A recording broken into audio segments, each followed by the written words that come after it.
경제 현안을 보다 쉽게 풀어보는 경제 읽기 시간입니다. 오늘도 다양한 경제 이슈들 권혁중 경제평론가와 살펴보겠습니다. 안녕하십니까? 안녕하십니까? 네, 안녕하십니까? 자, 미국이 철강, 알루미늄, 파생상품 407종에 대해서 50% 관세 붙인다. 이런 내용도 저희가 전해드렸는데 네. 그래서 어떤 것들이 매겨지나 보니까 뭐 냉장고, 자동차 굉장히 많은 제품들이 해당이 되더라고요. 네, 맞습니다. 뭐 품목 관세에 대해서 사실상 이게 철강과 알루미늄이 50% 이제 관세가 책정되고 있었고요. 네. 거기에서 이제 6월 12일에 파생 상품까지도 사실상 관세가 된다라고 밝히를 했었죠. 그래서 이제 냉장고라든지 이런 제품에 대해서 이 50%가 책정이 됐었습니다. 근데 이번에 더 추가를 시켰어요. 이게 407종에 대해서 더 추가를 해서 이제는 관보에 올렸는데 여기에 본다 그러면 지금 나오고 있는데요. 철강과 알루미늄 함량에 대해서 이제 품목관세 50%, 함량 제외 부분은 이제 15%로 하겠다라고 미국 관보에 올렸습니다. 그러면 추가되는 금액 품목이 뭐냐? 예. 철강과 알루미늄 같은 이제 구조재라든지 화학 소재에 대한 제품, 뭐 생활 소비재, 터빈 변압기, 자동차 전자부품 기기인데 이렇게 이거는 섹터별로 본 거고 품목별로 본다 그러면 화장품 용기, 그러니까 뭐 화장품 전체가 올라갑니다. 근데 많은 분들이 그러시죠. 예. 뭐 화장품에 왜 철강과 알루미늄 하실 그러게요. 텐데 화장품 뚜껑, 용기에 알루미늄이 들어갑니다. 아, 그래요? 예, 그렇기 때문에 이제 화장품도 이제 포함이 되는 거고, 뭐 자동차에 대한 부품도 마찬가지로 철강과 알루미늄이 들어가잖아요. 그러다 보니까 이 부분, 들어간 부분만큼 50% 이제 관세가 책정이 됩니다. 가전제품 다 들어가죠. 전자부품 들어가죠. 그다음에 냉장고 말씀드렸죠. 엘리베이터, 그다음에 특히 이제 변압기까지. 그러니까 우리가 수출 잘하고 있는 것들이에요. 이 부분을 봤을 때 한 16조 5천억 원에 달하는 사실 물량으로 본다 그러면 이 정도의 규모가 품목 관세로 들어가서 이제 50%의 관세를 맞게 됐다라는 거죠. 그래서 지금 관련된 업종들이 깜짝 놀래고 있는 상황입니다. 예, 게다가 지금 더 문제가 되고 있는 건 수출 업체가 제품의 철강 함량을 직접 조사하고 신고까지 해야 한다고 하던데요. 네. 그러니까 이게 지금 또 우리나라 기업에 영향을 미칠 수 있는 게 뭐 두 가지 측면입니다. 일단 철강과 알루미늄 비중에 대해서 아까 잠깐 표도 나왔으면은 비중만큼 이제 50%거든요. 그럼 예를 들어 볼게요. 일단 1억 원을 이제 수출한다고 보겠습니다. 현행 같은 경우에 1억 원에 15%니까 1,500만 원에 대한 관세를 내면 돼요. 예. 근데 예를 들어서 1억 원을 수출하는데 거기에 1,000만 원 정도가 철강과 알루미늄 비중이라고 볼게요. 그러면 이 1,000만 원에 대한 50% 관세율이 되는 거고요. 나머지 9천만 원에 대한 거는 15%가 되겠죠. 계산해 보면은 이게 1,500만 원이 아니라 1,850만 원이라는 관세 금액이 나옵니다. 예. 350만 원을 더 내는 거예요. 그러니까 훨씬 더 이제 가격이 비싸질 수밖에 없고 중요한 건 이겁니다. 350만 원이 비싸지면 이 관세를 누가 내느냐? 수입업자가 내는 거예요. 그렇죠. 그러니까 미국에 있는 수입업자가 냅니다. 근데 우리 기업이 왜 타격을 받느냐? 일단 물건 가격에 대해서 상대 국가 아니면 경쟁 국가 봤을 때 우리가 가격 경쟁력에서 밀릴 수밖에 없고 두 번째 이유는 수입업자가 가만히 있겠습니까? 우리나라 기업, 특히 이제 중소기업 이런 쪽으로 관세를 전가시킵니다. 그러니까 이렇게 내가 관세를 많이 내니 니네도 어느 정도 부담해.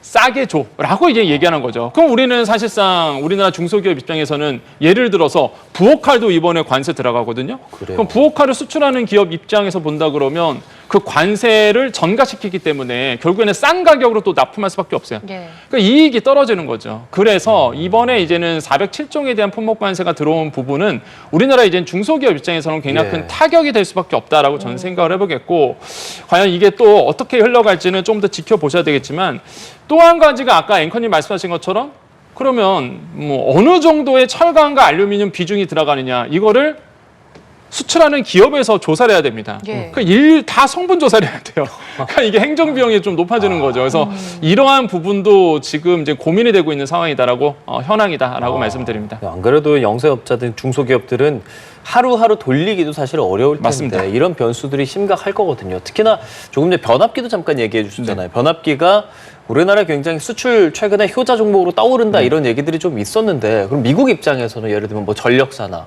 우리나라 변압기가 필요한 곳들도 있잖아요. 네. 그런 업체들 입장에서는 이거 좀 달갑지 않은 소식인 거 아닙니까? 굉장히 달갑지 않죠. 왜냐하면 변압기가 정말로 러브콜을 많이 받았습니다. 왜냐하면 우리나라 변압기가 워낙 성능도 좋고요. 가격 경쟁력 면에서도 굉장히 뛰어납니다. 그러다 보니까 이 변압기 수출이 작년 대비해서 120% 이제 넘어섰거든요. 그 정도로 이제 변압기 수출이 되고 업종 이제 투자하는 종목에서 본다 그러면 K 그리드 산업이 그렇게 좋았어요. 상승률이. 그 정도로 우리나라의 전력 기기가 미국으로 수출이 많이 됐습니다. 그런데 여기에 이제 50%의 관세를 맞아버리면 사실상 이제 가격 경쟁에서 밀리다 보니까 당연히 수출이 둔화될 수밖에 없고, 또한 이제는 미국 국민들 입장에서 보더라도요, 가정용 변압기라든지 이런 데서 수요가 좀 많았는데 이게 또 둔화될 수밖에 없거든요. 왜냐하면 쓰긴 써야 되겠는데 한국 거를 워낙 비싸서 못 쓰다 보면은 또 다른 나라 제품으로 찾게 될 수밖에 없죠. 그래서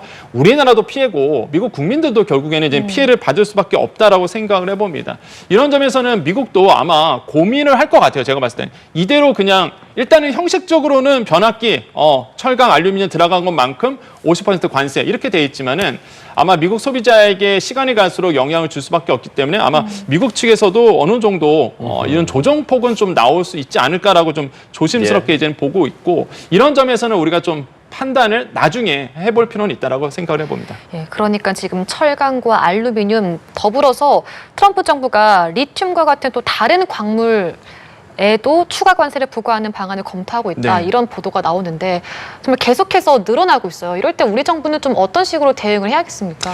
일단 저는 그렇게 생각합니다. 일단 첫 번째로 본다 그러면 공급망을 좀 다변화해야 되겠죠. 왜냐하면 만약에 리튬이라든지 그 리튬을 관세 때리겠다는 얘기는 결국에는 이제는 중국산 리튬을 쓰지 말아라는 얘기죠. 그래서 이제는 근데 안 쓸 수가 없습니다. 우리나라 2차 전지 같은 경우가 대부분 광물 자체를 중국에서 많이 수입하기 때문에 그러면 공급망을 다변할 수밖에 없어요. 대표적인 나라가 EU 아니면은 유럽 쪽입니다. 그 다음에 이제는 호주 쪽. 호주 광물 굉장히 괜찮거든요. 그래서 이런 쪽으로 공급망을 다변할 수밖에 없고, 그 다음에 또 하나는 이제는 전력망에 대해서 이제 이 전략적인 협상, 그러니까 전략적인 협조를 얻는 거예요. 어떤 거냐면 예를 들어서 우리가 리튬을 사옵니다. 그럼 우리나라만 이제 계약으로 된 게 아니라 EU와 일본과 같은 팀이 되는 거죠. 그래서 이제는 규모의 경제를 살리는 거예요. 그래서 리튬을 사올 때 그래서 싸게 사올 수 있도록 하는 전략도 아마 이제 필요해 보이고, 마지막으로 이제는 국내 재활용 기술을 좀 활용하는 겁니다. 그러니까 국내 뭐 예를 들어서 2차 전지다. 2차 전지라 본다 그러면 이 재활용 기술을 좀 더 보급시켜서 좀 덜 수입할 수 있도록 이런 방안도 아마 마련될 수 있을 것 같아요. 그래서 이런 점들에 대해서 우리가 좀 정부가 고민해야 할 부분이라고 저는 생각을 해보겠고요. 결국에는 가장 우려스러운 건 이겁니다. 아까도 말했지만 변압기 문제도 있겠지만은 다양한 품목에서 더 확산될 가능성. 지금 또 미국 업체의 의견을 또 정부가 또 받고 있거든요. 9월에 한 번 더 바뀔 수 있습니다. 더 추가될 수 있거든요. 그래서 정부의 발걸음이 빨라질 수밖에 없는 부분이라고 판단해 봅니다. 알겠습니다. 다음 주제로 좀 넘어가 볼게요. 자, 올해 상반기 4대 은행의 연봉이 공개가 됐습니다. 평균치가 급여로 6,350만 원. 이거 삼성이나 현대차보다 높더라고요. 맞습니다. 이게 저도 이제 학교에서 학생들 가르칠 때 이게 그 기업 자료를 봅니다. 보면서 이제 설명을 해주는데 거기에 이제 기업 자료 보면은 분기자라고 있고 그 이제는 상반기, 하반기 자료가 나와요. 이 내용은요, 여러분 상반기입니다. 오해하지 마세요. 제가 학생들한테 항상 강조합니다. 6,800만 원 얘기, 뭐 하나은행이 6,800이다, 다른 은행 6,200만 원이다. 이게 연봉이 아니라 상반기에 대한 연봉입니다. 그러니까 그렇죠, 곱하기 2 하셔야 돼요. 그러니까 상반기에 6,800만 원. 국민은행, 신한은행, 우리은행은 상반기에만 6,200만 원 이렇게 되거든요. 그러니까 다른 주요 대기업 대비해서 더 많은 이제는 연봉을 받고 있다 이렇게 보시면 되겠고, 뭐 이거 받는다고 해서 뭐 나쁜 건 아니죠. 그렇죠. 열심히 일했으니까요. 네. 뭐 열심히 일한 거에 대해서는 보시면 되는데, 근데 오름폭이 이제는 다른 기업들 대비해서 굉장히 크고요. 그 다음에 이제는 또 많은 얘기가 나오는 게 은행들이 과연 어떤 돈이 있어서 이렇게 직원들에 대해서 월급을 이렇게 많이 줄 수 있는가라고 본다 그러면 결국에는 이자 장사를 통해서 돈을 벌었기 때문에, 그래서 이제는 일각에서 이제 비판이 일 수밖에 없다는 거죠. 이런 점들은 아마 우리가 고민해야 될 부분이 아닐까, 저는 그렇게 판단해 봅니다. 지금 말씀해주신 이 이자 수익, 사실 이재명 대통령이 이런 이자 수익에만 매달리지 말고 투자 확대해라 이런 말을 하기도 했잖아요. 그렇다면 은행권에서도 금융권에서도 어떤 고심이 깊을 텐데 뭐 어떤 투자를 더 할 수 있을까요? 은행 참 편하죠. 이자 수익 내는 거 뭐겠습니까? 결국에는 대출금리 높게 하고 예금금리 낮게 하는 거거든요. 그럼 한마디로 그냥 앉아서 돈을 버는 게 바로 이자 수익입니다. 그래서 예전부터 계속 그래왔어요. 은행 쪽으로 야 너무 이게 앉아서 편하게 이자 수익만 내지 말고 비이자 수익도 같이 내라라고 얘기했는데, 은행들 입장에서는 아니 뭐 얼마나 줘요. 주담대라는 게 결국에는 뭐 만약에 뭐 예. 사건이 터져도 아니 뭐 담보물이 확실하잖아요. 부동산이라는 그럼 물건도 회수할 수 있고 그러다 보니까 이렇게 계속 은행들의 관행이 이자 수익만 늘려왔단 말이죠. 그거에 대해서 이제 정부가 따끔하게 이게 일침을 놓은 겁니다. 너무 이자 수익만 챙기지 마라라고 이제 얘기를 냈고 그래서 지금 보면 아마 배드뱅크 재원이 좀 문제가 되고 있거든요. 과연 이 배드뱅크가 만들어진다고 이제 발표했잖아요. 그러면은 사실상 취약계층에 대한 이 채무를 인수를 해야 되는데 그 자금이 막대합니다. 이거에 대해서 이제는 은행들이 좀 보태라라고 이제 얘기하고 있는 거고 이번에 국정보고서를 본다 그러면 또 하나가 민간 펀드를 활용하겠다라고 이제 밝혔잖아요. 그러면은 이 펀드에 대한 뭐 100조 플러스 알파 펀드인데 이 기술에 대한 투자 부분에 대한 펀드 재원을 또 어떻게 마련할 것인가 은행들이 열심히 좀 참여해라라고 이제는 압박을 하고 있습니다. 그래서 저는 맞다고 봐요. 그러니까 은행들이 이렇게 이자 수익 얻었으면은 정말 그 이자 수익이 어디서 나옵니까? 코로나19 통해서 어려웠던 분들, 소상공인들, 서민들 이자 꼬박꼬박 냈거든요. 그렇죠. 그래서 이런 자금을 사실상 좀 사회에 환원할 수 있는 그런 좋은 계기로 은행들이 좀 활용되지 않을까 저는 그렇게 생각을 해봅니다. 예, 좋은 말씀해 주셨습니다. 이런 가운데 다음 달 1일부터는 예금자 보호한도 기존 5천만 원, 네. 1억 원으로 상향이 됩니다. 네. 근데 뭐 자금이 그냥 뭐 다른 곳으로 흐른다 이런 전망들도 많이 나오죠, 이제. 네, 그렇습니다. 뭐 이제는 머니무브가 일어날 수밖에 없겠죠. 왜냐하면은 예금자 한도가 이제 5천 원에서 1억으로 되다 보니까 그럼 1억 원까지는 이제는 예금자 보호가 되는 거잖아요. 그러면 이자를 조금 더 많이 주는 예금 통장으로 아마 돈이 이동할 수밖에 없습니다. 그런데 사실상 지금까지는 그렇게 뚜렷한 변화의 움직임이 일어나지 않고 있습니다. 왜 그러냐면 저축은행이나 이 금융권마저도 이자가 높지가 않아요, 지금. 그러니까 시중은행과 1금융권과 그렇게 차별이 없다 보니까 돈이 현재까지는 별로 이렇게 이동하지는 않았습니다. 하지만은 만약에 장기적으로 본다 그러면 분명히 저축은행들 입장에서는 이 고금리 상품 또 특판 상품 내놓을 거거든요. 그렇겠죠. 그럼 또 돈이 이동하게 될 수밖에 없고요. 이런 점들은 이제 눈에 띕니다.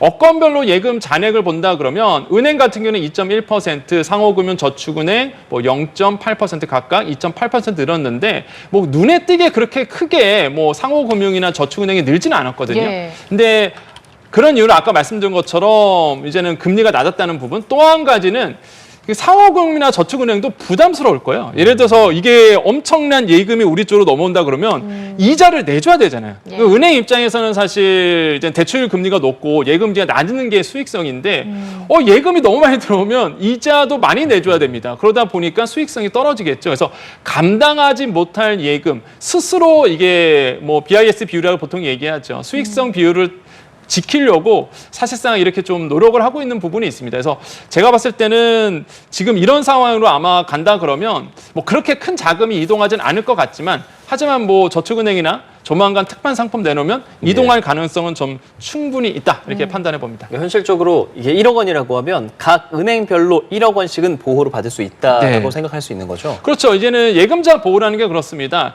통장별로가 아니라요. 이제 은행별로입니다. 한마디로 금융사 기관이거든요. A 금융사에서 예를 들어서 1억 원 넣어놓고요. B 금융사에서 이제 1억 원을 넣어놓는 거죠. 그렇기 때문에 통장별로가 아니라는 거 여러분 꼭 기억하시겠고 그래서 그리고 1억 원도요. 여러분 그 이자 포함해서 1억 원입니다. 그래서 원금만 1억 원이 아니라 예. 이자 다 포함해서 그럼 어떻게 되겠어요? 9,800만 원 정도 물론 이자마다 금리마다 다르겠지만 한 9,800만 원 정도 이렇게 넣어놓는 거 이런 식으로 해서 이자 포함해서 1억까지 한도라는 거 말씀드리겠습니다. 알겠습니다. 저희는 마지막으로 집값도 좀 살펴보도록 할게요. 6.27 부동산 대책 시행 이후에 지난달 서울 집값의 상승폭이 좀 줄었다고 합니다. 지금 영향을 미쳤다라고 볼 수 있는 건가요? 예, 영향을 미쳤죠. 왜 그러냐면 아시겠지만 6억 원까지밖에 뭐 소득이 많던 적던 간에 최대 6억 원입니다. 그러면 서울 아파트 집값 같은 경우가 평균이 한 13억 원 정도 되거든요. 본인 자금을 어느 정도 갖고 있어야지만 서울로 들어올 수 있게 돼요. 예. 그러다 보니 자금 여력이 없으신 분들은 어차피 못 들어오게 됩니다. 그래서 이제는 상승폭이 좀 둔화될 수밖에 없는 매수가 일어나지 않다 보니까 상승폭이 둔화될 수밖에 없는데 지금 7월 서울 집값이 1.09% 올랐습니다. 상승폭이 좀 둔화됐고요. 하지만은 이제 누적 상승률로 본다 그러면 워낙 상반기에 너무 많이 올라갔고 예. 이게 올해가 이제 작년에 한 2배 정도 이제 올랐다라고 이제 통계가 지금 나오고 있습니다. 그러다 보니까 또 반작용도 또 일어나고 있는 부분이 있어요. 뭐냐면 전월세가 다시 또 오르고 있는 부분이 있습니다. 그래서 전월세 비중이 5대5 정도가 되는데 그래도 둘 다 지금 좀 뛰고 있는 형국이라서 지금 이런 부분들은 좀 반작용으로 좀 일어나고 있는 현황이다. 이렇게 평가해 볼 수 있습니다. 또 민간 아파트 그 분양가 보면 청약 준비하시는 분들도 네. 많은데 평당 지금 2천만 원 돌파했다라는 내용도 있더라고요. 네, 그렇습니다. 이제 이거는 전국 평균입니다. 그렇죠. 이게 서울 아파트는 4천만 원이 넘어섰고요. 일단 전국 평균을 본다 그러면 평당 2천만 원의 분양가가 이제 책정이 되어 있습니다. 그래서 처음으로 이제 2천만 원이 넘어섰는데 이게 보면은 전월 대비해서 본다면 4.55% 이제 오른 상태입니다. 그래서 내 집 마련하신 분들에게는 굉장히 좀 희소식은 아니다라고 예. 좀 말씀을 드리겠는데요. 전년 대비로 보면 이게 더 크게 올랐어요. 8.48%인데 오른 이유는 명확합니다. 원자재 가격이 많이 뛰었어요. 물가 상승분을 이제 반영시켰고요. 두 번째는 공시지가가 또 크게 올랐습니다. 땅값이 오르다 보니까 또 이제 분양가도 오를 수밖에 없는 부분이 됐죠. 그래서 아마 제가 봤을 땐 점차적으로 계속 오를 수밖에 없는 구조로 갈 것이다라고 보고 특히 이제는 많이 오른 쪽이 여기입니다. 이제 부산과 이제 강원 쪽인데 저는 이제 춘천으로 여행을 많이 갑니다. 예, 예. 춘천 외곽 지역 가보면 도심지가 생겼어요. 그래요? 신도시에서 꼭 외곽 쪽에 높은 아파트들 많이 생겼습니다. 그러니까 이런 아파트들이 이제 주도를 했다라는 거죠. 그래서 이런 신축 아파트들, 지방에 있는 신축 아파트들이 이제 분양가 끌어올리게 나섰고요. 이런 점을 봤을 때 아마 청약을 준비하신 분들은 굉장히 조금 어려운 상황으로 가지 않을까라고 보고 있습니다. 그래서 결국에는요. 지금 상황을 본다 그러면 역시나 공급 대책이 지금 정부에서 나와줘야 되고 제가 봤을 땐 지금 계속 봉합권에 있어요. 그러니까 금리가 인하되잖아요. 그럼 이제 사고 싶은 욕구도 분명히 들 거고 그렇다고 지금 대출 규제 때문에 사기도 어렵고 그래서 관망하는 추세가 나오긴 하는데 여기에서 만약에 공급 대책까지 나오면 확실하게 안정될 수 있다. 그래서 정부가 아마 지금 그린벨트를 푼다든지 주요 핵심 지역에 공급을 할 수 있는 아마 지금 묘안을 아마 내지 않을까라고 시장에서는 예상을 하고 있습니다. 알겠습니다. 오늘 경제 이슈들 권혁중 경제평론가와 살펴봤습니다. 말씀 고맙습니다. 네, 고맙습니다. 감사합니다.